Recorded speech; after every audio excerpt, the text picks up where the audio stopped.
It's Bev. And it's Marq. And we are The Redmonds. Welcome to another exciting episode of Meet The Redmonds. And guess what? Meet the Redmonds is our podcast journey about marriage, second chances, and unyielding love. In season 2, my husband Marq and I share laughs, lessons, and life with some great friends that we meet along the way. We promise to keep the conversation relevant, churchy, and old school. It's a mix we call the Redmond Way. Meet the Redmonds streams every Sunday at 5:30 p.m. across all time zones on Facebook, YouTube, and OCPITV.com. We'll meet up with you soon. Hey everybody, it's Bev. And it's Marq. And we are The Redmonds. We are here for another episode of Meet the Redmonds. And today's topic is Still I Do. Carries a lot of meaning. Yep. We were fortunate and privileged to be presenters at a conference called the Love Conference at our second home church in Seattle, Tabernacle Missionary Baptist Church. And we were presenters, and our topic was Still I Do. Emphasis on the still, as well as the commitment to marriage. Right. The I do being the vows, and the still is no matter what life is bringing you, you are still at it and together. So we talked about a couple of stills, and we used some stills in our marriage as examples. And when we say stills, we mean that we still are going to be together despite whatever circumstances. The commitment to marriage and the attitude toward the commitment is still strong and still there. Now, we could your still could have been navigating a sickness with your spouse. That's a still that hey, despite you being sick, we're gonna still stay together. Your still could be children. That's a big still. Could be a blended family such as ours, that could be a still in your marriage or in your life.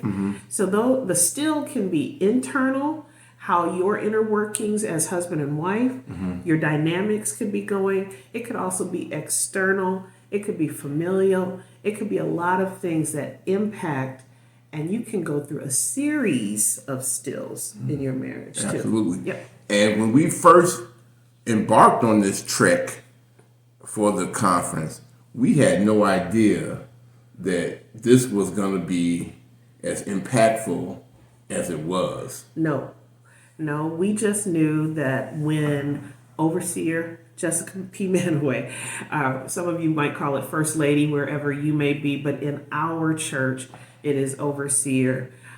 When she approached us, we just said yes, knowing that we were bringing the Meet the Redmonds quality, the Meet the Redmonds desire to be out there with married couples. That's all we said was yes. We didn't know how long we were supposed to speak. We didn't know any of those things. We just said yes, and we prayed to be useful.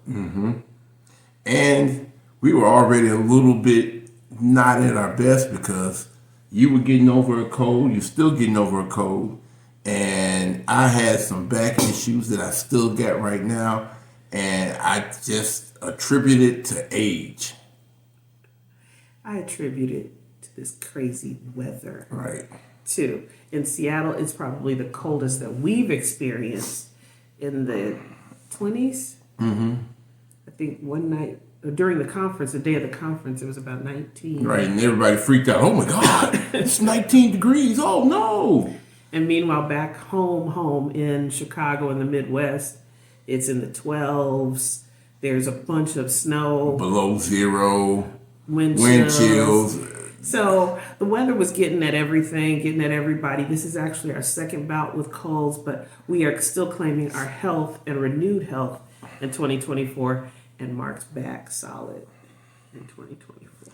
And I realized that as you get older, and this is just a little bit of sage advice, when you get older, you have to exercise. If you want to still I do. Because your body will lock up on you and not work the way it's supposed to.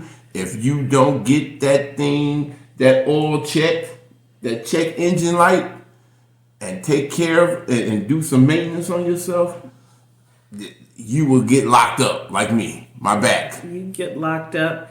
And I will say, just getting older, your joints, all of those things, they move differently. The oil, the grease to it all. Right. I was almost at the point where I was going to ask Beverly to do the old George Jefferson, Mr. Bentley thing where I lay down on the ground and she stepped on my back. And that's how bad it was. It can get pretty rough with back pain. This is actually unusual for Mark. So we're hoping to be back and full ready very, very soon. But let's talk Still I Do. Okay.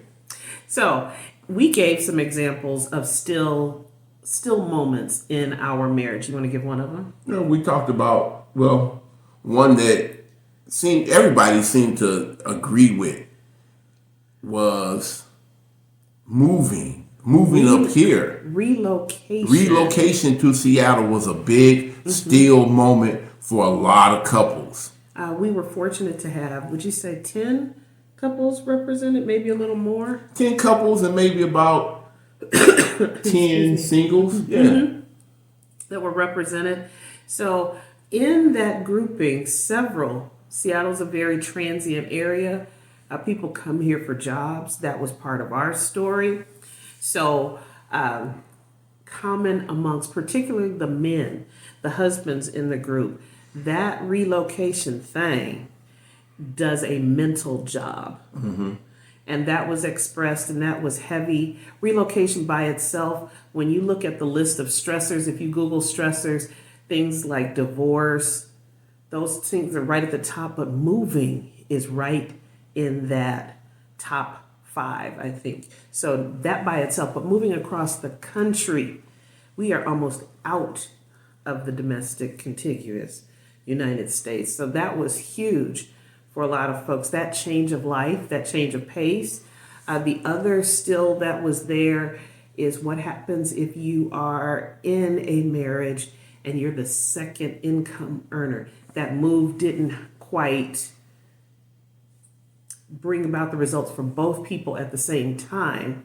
That's a dynamic too that was mentioned. Yeah, and a lot of men had a lot of things to say. You know, I think sometimes men, we want to be traditionalists, and we think that the wife is supposed to follow the husband, whether it be jobs, moving, whatever. But in this case, like I did, I followed my wife. But yes, Mark said he didn't want to be am I getting your language right? I ain't want to be no punk. Hey, I didn't sound that bad, did I? Yeah. I ain't want to be no punk. Yeah. I do have a degree, 2 of them, but sometimes that Chicago just slips out. But yeah, I didn't want to be a punk. So I fought coming up here. And you know, people said things to me, my family, my friends. Yeah. Why you moving up there with your wife, man? You got it good right here in Chicago. Blah, blah, blah, blah, blah. Y'all can make it work right here. But God had a different plan and a move for us. And I listened to his voice and I followed my wife. That does not make you a punk. It does not make you a punk. Traditionally, my husband just mentioned, it is customary, not right or wrong, but it's customary that typically the wife does follow the husband. That was the case when we got married 8 years ago. I know my husband sees it just a switch differently than I do. That, look, when I came to Chicago following him after we got married, I sat for 2 years on career hopes, dreams, and put those on the back burner until the right thing came along. And Mark held it down during that period and point in time. So whatever way your life is functioning and whatever way God gives you, and we also discussed not trying to take on another couple's blueprint as your own. We call ours the Redmond way. What happens inside of our home and the way we choose to approach solutions in life, that's our solution. You can learn some lessons from us, but please, please, please pray for yourself. Pray for the way that you need to approach things. There are multiple answers to your situation. Right. The Redmond way also means that I can't sit on the front porch with a cut-off T-shirt and eat a sandwich. No. I can sit on the back porch, but not on the front.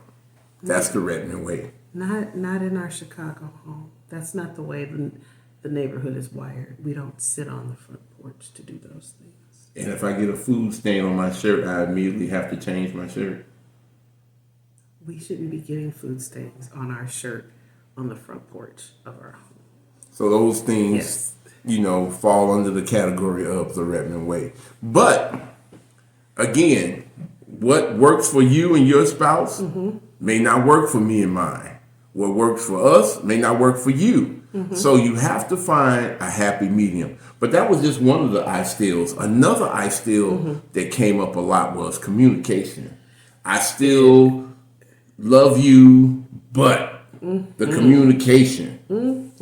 Let's talk about that. Communication, and it will come up in any relationship, whether it's work, anything. But in marriage, communication is always going to be, communication needs to be strong. Communication is not automatic. How you develop a language between the two of you is not automatic. It has to be perfected. Now, I think we are pretty similar in the way that we grew up, our families. Both of us came from a two-parent home, which I'm not saying that's better or worse. We're just very similar that way. Two very God-fearing, church-related homes, and the way we approached life was pretty similar. But in communication, what do you think works for you? I'll tell them if you don't. I think what works for me, communication, my I still, is I do not like to be browbeaten. Is that the correct term, browbeaten? Beaten? Browbeaten. Right, I don't like to be browbeaten. If I'm not cool with talking with it right now, just give me a chance to process, and I'll get back with you and we can talk it out. I'm going to need you to get to it. And that drives Mark crazy. Yeah, because you literally come after me. Like if I go to another room. Wait. Don't make it seem like I'm running and chasing you down in the house. Talk to me. No, I will go to another room and you will follow me into the other room. Listen, let's get, what I need to get through is the tension part. Because the tension really does, it just rules the day. That we can get to some things, we can get to the meat of stuff later, but I need to know that we're good in terms of how we get down for the day. Yeah. I need it to be peaceful. Peace is always going to be my main thing. Can we talk to each other peacefully? Neither one of us likes to a bunch of yelling at each other. So if our voices get elevated, sometimes Mark will say, well, who are you talking to? I'm like, who are you talking to? And then we know we're leaving the realm of good graces. But I think, and we were both surprised how communication just resonated with so many of the married couples that this was their I still moment. And we had some tears that were shed and people were saying, I want to talk to my spouse. I want to be different. Right. And these are some long-term marriages, longer than ours. Yeah. I didn't... 30, 40 years. What do we have to offer the 30 or 40-year couple? We've only been at this for 8 years. But we were able to communicate to them and share some of what works for us and pray with people about communication. We talked about whether you're an introvert or extrovert or an ambivert in a marriage. What is an ambivert? You're right on the cusp of being one or the other. I have never heard of that word before in my life. It's like being ambidextrous. Did you make that word up? I did not. It's an ambivert. Ambivert. Ambivert. Yes. I will look this up, people. I will have the definition at the bottom of the screen. I've never heard This this is word an before. I still moment. I am always challenged on my vocabulary. Because I think some of these words you make, I not don't have words. time to make things up. Okay. But like we said, different types of people. Like the word I made up, manipulize. But I meant to say manipulate.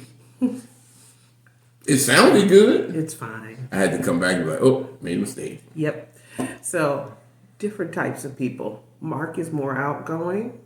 I'm a little more introverted until I get on perhaps on a stage, and then it flip-flops.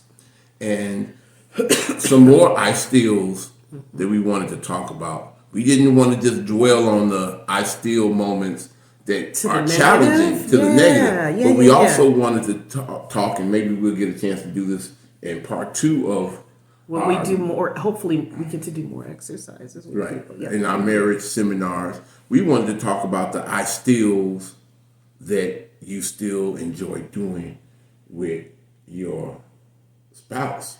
Yes. We didn't get a chance to touch that because everybody wanted to spill and share their feelings about their I steal moments. Well, we didn't know it was going to take off. We sure didn't know it was going to take off like this. We thought we was just going to hit a couple bullet points and move on to the next. But some I steal moments, like I still enjoy when my wife does blank. So we're going to use this. We're using this as our test run for our marriage seminar. So I'm going to ask you first. No, you go first. Okay. Okay. I still enjoy when my husband gives me big old hugs. That's one. You got to get 2 more. We're going to do 3 apiece. I have to do 3? Yeah. Okay. I still enjoy when my husband takes me to lunch or dinner. And I still enjoy, this is big, lean in, takes out the garbage. Really? I do. It is, I don't have to get dirty. You never take out the garbage. I still enjoy it. I can count the number of times you've taken out the garbage in Seattle, and I know you've never really taken out the garbage in Chicago. Nope. It was in the clause when we got married. Now, you want to hear my I steals? I want to hear them all. I still You should enjoy. give 5. I'm giving you 3. I still enjoy when my wife cooks her tortellini soup. Just cooks. No, the tortellini soup is the bomb. And we got to put this recipe up one day for I think we people. have some pictures and things. We might be able to sneak a picture of what it looks like. But I still enjoy when my wife cooks. Because even though our schedules are super hectic, and we usually get home now around the same time, so we look at each other like, who gonna cook? You gonna cook? You gonna cook? We're sharing a car also. I enjoy Not it, for long. but I still enjoy it. But sharing a car? No. I'm ready to go. I'm ready to go. So we're working on that. But just her tortellini soup is something that it takes a lot of time. So I know she puts a lot of effort and energy into it. And that makes me feel happy. It really doesn't take that much time, but I am glad that he enjoys it. He gets so excited. I mean, he does things like, woo, when he gets ready to eat it. So that's great. So my second I still enjoy when my wife does blank is I still enjoy us sitting down watching sports. Now I still Way to your husband's heart. Learn what he likes. I still enjoy hanging out with my guys, watching basketball, football, or whatever. That's just what I do with my people. But I enjoy sometimes sitting, just watching games with my wife. Short story: when COVID hit and they had the NBA games in the bubble, and we really didn't have anything to do but watch it. We sat and watched and analyzed and we followed the news on it. We had it down, and we hold to that to this day. Mm-hmm. So, playoff time, June, you might catch me and my wife maybe out somewhere watching the game or sitting in front of the TV back home watching the game. Chopping it up. So again, I said it a little bit while Mark was talking. Learn what your guy likes to do and enjoy it.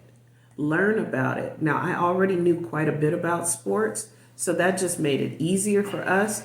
But I mean, I absolutely love it when I'm watching a game, whether it be football or basketball. My wife is not a baseball person. We'll watch the home run derby. All-Star game, you can take me to a game, but it takes too much time. But we were watching something, and we were watching this play develop, and we saw the guy cut to the baseline, and we saw the alley-oop, and we were both like, ooh, at the same time. So that was like, okay, I got me a winner right here. This is my guy. Right. We can chop it up Right. on any sport, really. We appreciate athleticism. So, yep. And we may not look like it now, but we both were athletes back in the day, but we gonna get there. I look like it. Anyway. I embody it. Our last I still have goals with my wife, or I still have goals with my spouse. This podcast was a joint. Our books, a joint thing. Even coming to Seattle, there's a beginning. There's a trajectory for this. That's what we talk about. And we know where we're going on certain things. So even if you're taking on something that you don't quite like, it's part of the plan. What are you going to do with that? And it makes the time go faster. It makes it seem like something that you can bond over. So it's important to have joint goals. Okay, so what are some goals that you have For us, Uh-huh. besides getting ourselves healthy. But now in health, that does mean not just a cold, that happens, but really making sure we have our foundation set so that when we turn 55, God willing, as we get into our 60s, that we will be, I joke, but this really is a goal, that we're on the cover of AARP. We're not looking toward the back to order the pills and all of the things. We want... Is that my AARP pose? I got my hand in your face. I like when you're blocking the beauty. Come on. But those are just goals. We talked on our way up here to do this episode. We want to get healthy because somewhere down the line, maybe 6-7 years, our kids might have grandkids. We can wait. We can wait. Now. But Pop and BB, we want to be able to run around Right. with the kids and do that. So there's a reason behind, outside of just I want to be healthy. And you want to be healthy for yourself, but also for my mate. Also, we continue to share our story of getting married at a later point in life. My husband as an amputee, the secret to longevity in both of those situations, so that we can see 20 years, 30 years, that we can go on to see Jesus later, not now, is being healthy. Right. I think another goal we may try to write book number 3. Yeah. Yeah, that I may can be- see my way now. When we finish book number 2, I'm like, you're not getting another one out of me. Oh. What else do we have to say? But I think God is showing some different things. Also want to get deeper into the marriage counseling, marriage conference situation, that we love being married. We want to be able to exude that. Sometimes people speak so negatively about getting married, and there's so much junk out there. High value, low value, the state of relationships in the Black family and Black community. All of those things are being talked about right now, and we just want to slide in our voice to say that, hey, Christians deserve good stories and good relationships too. Absolutely. So we have our goals, our I still goals. We have our I still enjoy when we do this or when I do this. And then we have our I still love you despite. And you're going to have, you're two different people. You're going to have those I approach life differently. So despite this, there are just so many different examples that are running through my mind that make me laugh now that probably didn't make us laugh 8 years ago. But the things that we crossed 8 years ago help us to know that God will take us on from this point forward. And don't fool yourself. Everybody, every married couple has an I still moment. Whether it's again on your dynamics or somebody's bringing you life is lifing. There's that saying that goes out there, or it really says life be lifing, but just clean it up. Life is lifing. Life is real. It impacts marriages. So let's help the people. I was so afraid while we were at the conference and we were doing our seminar. I was like, please don't let nobody say, I still love my spouse despite infidelity. I'm like, oh, Lord. Ah! So, but that is true. Some people endure and go through that. Some couples don't choose to go through with a marriage after infidelity, but those are big deals that people do face. Like I said, let's help the people. One secret to getting through the I stills and embracing the things that you still love about your spouse. I've come to enjoy this, and I know my husband doesn't want to ride with me all the time to work. But one of the things that we do is we pray into the day, and while we're on our consecration at church, we pray into the day, and we've been praying out of the day. And in that, we pray differently, but I enjoy hearing my husband's prayer over our relationship. Prayers are your thoughts about things. So if I want to learn how my husband is thinking about something, I listen to his prayer. I listen to what he listens to, what's on his mind or his heart. If he's listening to a particular theme in terms of gospel music, if he's listening to a particular preacher, I was like, what's on his mind? What is he thinking about? Learning to look at life, especially when you disagree, from the other person's angle, and prayer helps neutralize. So prayer will do a couple of things. Change you, change him, or change the situation. And we want to make sure that you reach out to us. You can contact us via RedmondProjects.com. You can check out our 2 award-winning books, Finally I Do Again and Revelations of a Real Man or Woman. Or you can check out our website, go to the contact page, contact us, and we will come to you with our seminar. Happy to present. We've done a lot of those things in the past. When we moved here, it kind of took a bit of a slowdown, but we are at a position where we can start doing those things again. Right. And to our Tabernacle family and our Greater Mount Pleasant family, as you're having programs, as you're thinking about things for couples, holler at us.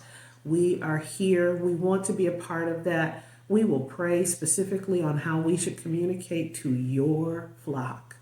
Yes. Yes. And next couple of episodes coming up, we're going to talk a little bit more about some other seminar things we are going to do, like Keep It Simple Spouses. So that'll be another upcoming thing that we'll talk about. But wow, this has gone real quick. We got to get out of here. We do. Right.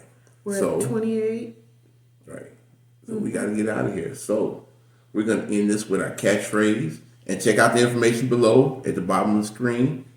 But it's not her way. It's not his way. It's the Redmond way. That's how we do it, people. Peace, love, blessings to you. Bye. Bye-bye.